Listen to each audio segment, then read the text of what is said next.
Hey guys, this is Doran, CEO of Culture Matters. Today I'm going to talk about if you had $100 million.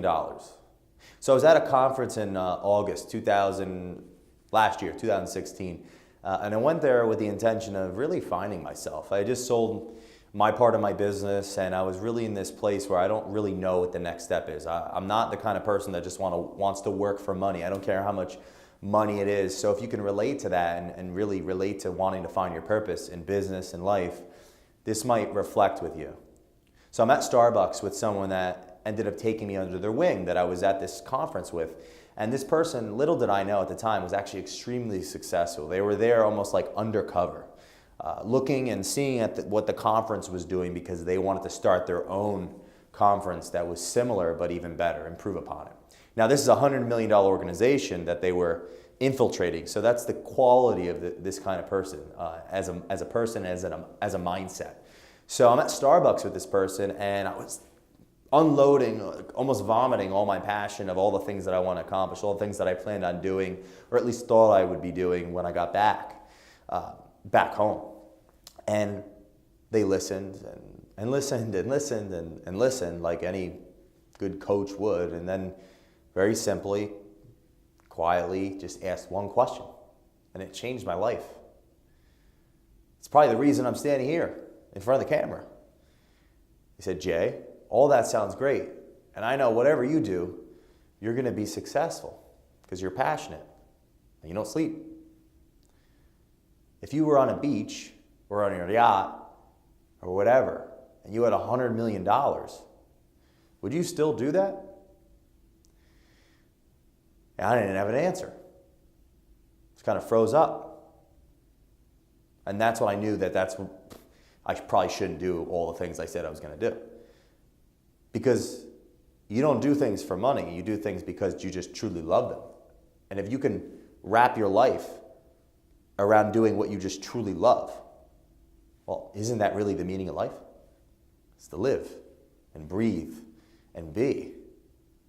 So quantify what you truly, really love. So I'll ask you, if you had $100 million, would you do exactly what you're planning on doing now? See, for me, I'll share with you, this is what I figured out, why I'm on the earth. Because this is something I've been doing since I was a little kid out of the passion and who I truly am. And that's three things. Reading. Growing up, my mom always had a library. She always had these books. And we model our parents, as they say. So growing up, what did I do? I wanted to read. I wanted to learn. I wanted to be more like her. So I get serious satisfaction reading books. Not even just myself, but I think writing is probably something therapeutic for everybody. I read a quote somewhere. It's not sure if it's verbatim, but reading and writing are the same.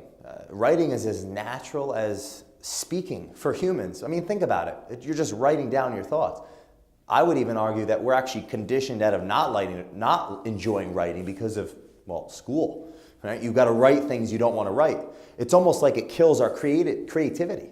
So I started writing, and almost like my passion in the world has only gotten bigger. So reading, writing, and the last thing is speaking. Growing up, I always like to share. You know, a little introspection, I'll share with you guys, my friends, my audience, that the way I receive love is I learn and I share. It makes me feel good. And that seems to be a common denominator among a lot of speakers, a lot of writers, a lot of authors that get on stage and want to add value to others. It's how I feel good. It's something I truly enjoy. I would do it for free. I've done it for free my entire life. So when that mentor said to me, Jay, if you had $100 million, would you do what you're going to do? I knew the answer was no. If he never asked me that question, I would have never figured out my purpose. Because if I'm on a beach and I have $100 million, what am I going to still do? I'm still going to read, I'm still going to write, and I'm still going to speak, whether it's in front of 10 people, one person, just my kids. Because that's my passion, that's my purpose, and that's why I'm on the planet. So I implore you, ask yourself, if you had $100 million, what would you do? Thanks, guys. This is Jay Doran, CEO of Culture Matters. You can get more information at yourunstoppableculture.com. Thanks for following me. Have a great day.